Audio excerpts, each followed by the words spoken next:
قل للمؤمنین یغضوا من ابصارہم ویحفظوا فروجہم۔ اجازت سے متعلق اللہ احکام دینے کے بعد ایک اور بہت اہم ترین اللہ تعالیٰ حکم دے رہے ہیں مسلم سوسائٹی کے لیے۔ یہ وہ احکام ہے جن کا غیر مسلموں کے ہاں کوئی ویلیو نہیں ہے ان احکام کی۔ وہ کیا ہے کہ اے نبی آپ مومنین سے کہہ دیجئے اپنی نگاہوں سے حفاظت کریں، یعنی نگاہوں میں سے بعض نگاہوں کی من تبعیض کے لیے آتا ہے، بعض نگاہیں ایسی ہیں جن کو جھکانا پڑے گا۔ وَيَحْفَظُوا فُرُوجَهُمْ، اور اپنی شرمگاہوں کی حفاظت کریں۔ یہاں اجماع امت سے اور احادیث سے یہ بات ثابت ہے کہ یہاں مومنین سے مراد مومن مرد ہیں، اور نگاہ کی حفاظت سے مراد یہ ہے کہ عورتوں سے، نامحرم عورتوں سے نگاہ کی حفاظت کریں، یعنی نظر کو جھکائیں، وہ نظر اٹھائیں نہیں۔ میں پوری پہلے آیت کا مفہوم بیان کر دوں، پھر اس کے فقہی احکام اور اختلاف جو اس میں ہے وہ انشاءاللہ بیان کروں۔ وَيَحْفَظُوا فُرُوجَهُمْ، اور اپنی شرمگاہوں کی حفاظت کریں، یعنی اپنی نظر کی حفاظت کریں اور نتیجے میں شرمگاہ کی حفاظت کریں۔ کیوں کہ جو اپنی نظر کی حفاظت نہیں کرتا نامحرم عورت سے، بالآخر وہ شرمگاہ کی بھی حفاظت نہیں کرتا، اس کو بھی حرام کام میں مبتلا کرتا ہے۔ ذَلِكَ أَزْكَىٰ لَهُمْ، یہ نظر کی حفاظت کرنا ان کے لیے زیادہ پاکیزگی کا ذریعہ ہے۔ یعنی شیطان دل میں یہ ڈال سکتا ہے نا کہ میں نظر کی تو حفاظت نہیں کرتا لیکن میں زنا سے بچوں گا، تو مجھے کوئی خطرہ نہیں ہے، میں دیکھتا داکھتا رہوں گا اور میں بچتا رہوں گا برائی سے۔ تو اللہ کہتے ہیں ایسا نہیں ہے، جو حفاظت کرے گا اس کے لیے برائی سے بچنے کا امکان زیادہ ہے۔ ان اللہ خبیر بما یصنعون، اللہ باخبر ہے ان اعمال سے جو یہ لوگ کر رہے ہیں۔ آگے آیت میں دونوں آیتوں کی میں اکٹھی تفسیر بیان کرتا ہوں۔ وَقُلْ لِلْمُؤْمِنَاتِ، اور اے نبی آپ مومن عورتوں سے کہہ دیجئے یغضضن من ابصارہن، وہ بھی اپنی نگاہوں میں سے نگاہوں کی حفاظت کریں، یعنی مردوں کو مت دیکھیں۔ وَيَحْفَظْنَ فُرُوجَهُنَّ، اور اپنی شرمگاہوں کی بھی حفاظت کریں۔ وَلَا يُبْدِينَ زِينَتَهُنَّ، اور اپنی زینت کو ظاہر نہ کریں۔ یہاں زینت سے مراد ہے وہ جسم کے اعضاء جن میں زینت اختیار کی جاتی ہے۔ مواضع زینت، مضاف محذوف ہے، میں بتاتا ہوں نا ان شارٹ بعض دفعہ مضاف کو محذوف کر دیا جاتا ہے۔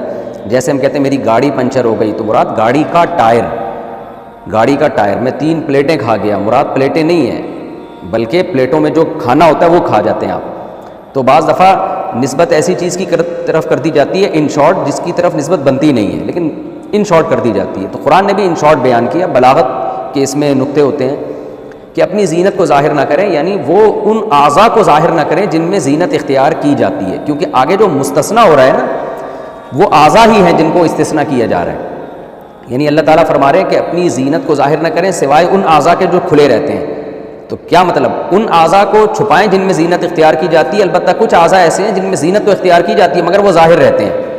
تو یہ مطلب ہوا۔ تو اس سے صاف پتہ چلتا ہے کہ پچھلی آیت کا مطلب کیا ہوا کہ لا یبدین زینتہن، یعنی مواضع زینتہن، کہ اپنی زینت کے مواضع کو، اپنی زینت کی جگہوں کو ظاہر نہ کریں، الا مگر ان جگہوں کو ما ظہر منہا جو ظاہر رہتی ہیں۔ کیا مطلب ہے اس آیت کا اور اس سے پچھلی آیتوں کا؟ اس سے جو پچھلی آیت ہے جس میں اللہ تعالیٰ کا ارشاد ہے اے نبی آپ مومنین سے کہہ دیجئے کہ اپنی نگاہوں کی حفاظت کریں، اپنی نگاہوں میں سے نگاہوں کی حفاظت کریں۔ کیا مطلب کہ جو جب مرد عورت کی طرف دیکھتا ہے نا تو اس دیکھنے کی اور اس نگاہ کی بہت ساری قسمیں۔ ایک قسم ہے مستحب، کہ آپ کہیں نکاح کے لیے جاتے ہیں تو شریعت نے آپ کو ترغیب دی ہے کہ ایک نظر آپ اس کو دیکھیں، اپنی ہونے والی بیوی کو، منکوحہ کو۔ جیسے حضرت مغیرہ ابن شعبہ رضی اللہ عنہ سے بھی مروی ہے کہ آپ صلی اللہ علیہ وسلم نے حکم دیا، یہ حکم استحبابی حکم ہے، استحباب کا مطلب کوئی واجبی حکم نہیں ہے لیکن مستحب قرار دیا۔ تو یہ وہ نگاہ ہے جہاں حفاظت واجب نہیں ہے بلکہ مستحب ہے کہ اس کو دیکھ لیا جائے، جس کے ساری زندگی کے لیے شریکہ حیات بنانے جا رہے۔ ایک دیکھنا وہ ہے جو جائز ہے، جو مستحب یا ثواب تو نہیں ہے لیکن جائز ہے۔ وہ کون سا دیکھنا ہے کہ آپ کو کسی نامحرم عورت کو دیکھنے سے کہیں بھی شہوت کا کوئی دور دور کا اندیشہ نہیں ہے آپ میں، اور یعنی کہیں بھی دور دور کا کوئی اندیشہ نہیں ہے، اور نہ وہ عورت باپردہ ہے کہ وہ اس کو برا لگ رہا ہے کہ کوئی مجھے دیکھے۔ تو یہ وہ دیکھنا ہے جو جائز ہے۔ اس کی میں ڈیٹیل بتاتا ہوں، اس کو ایز اٹ از نہ لیا جائے، پوری میں آگے اس کی تفصیل بیان کریں۔ اصل مسئلے کے لحاظ سے یہ جائز ہے دیکھنا۔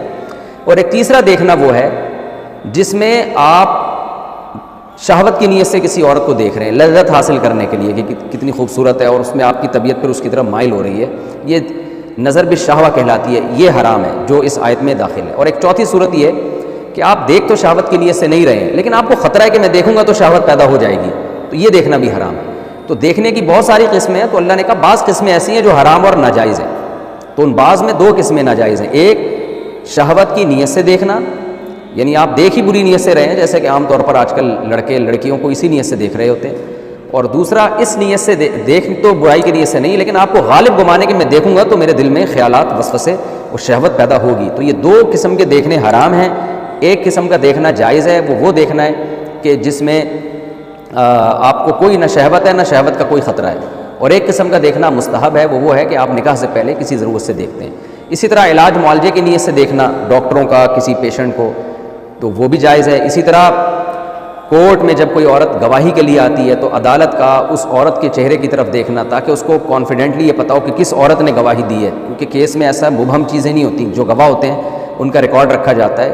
پہلے زمانے میں تو کمپیوٹرائز سسٹم نہیں تھا، نہ کوئی بایو میٹرک کا کوئی سسٹم تھا، تو اس میں تو یہی تھا کہ جج دیکھے علی وجہ البصیرہ کہ کون سی عورت ہے جو فلاں کے خلاف گواہی دے رہی ہے، ایسا نہ ہو کہ برقعے میں کوئی اور عورت چھپی ہوئی ہو، نام کسی اور کا اناؤنس ہو رہا ہو، تو گواہی کا سارا نظام خراب ہوگا۔ تو جج کے لیے عورت کی طرف دیکھنا جو گواہی دے رہی ہے اس کو دیکھنا، یعنی جہاں بھی ضرورت ہوگی وہاں دیکھنا بلا کراہت جائز ہے، اور جہاں ضرورت نہیں ہے تو وہاں پر شہوت کی نیت سے دیکھنا حرام ہے، یا شہوت کا خطرہ ہو تو بھی دیکھنا حرام ہے۔ تو یہ تو میں نے فقہی مسئلہ بیان کیا۔ یہی مسئلہ عورت کے لیے کہ عورت مرد کو جو دیکھے گی تو عورت کے لیے بھی مرد کو دیکھنا شہوت کی نیت سے بالکل حرام ہے، شہوت کی نیت نہیں ہے لیکن شہوت کا خطرہ ہے تو بھی ناجائز اور حرام ہے۔ اور اگر یہ دونوں مسئلے نہیں ہیں تو عورت کے لیے مرد کی طرف دیکھنا پھر جائز ہے۔ البتہ عورت کے لیے ایک اور حکم یہ ہے کہ اگر اس کے شوہر ناپسند کرتا ہے کہ وہ عورت کسی اور مرد کی طرف دیکھے تو پھر شوہر کی اطاعت اس میں عورت پر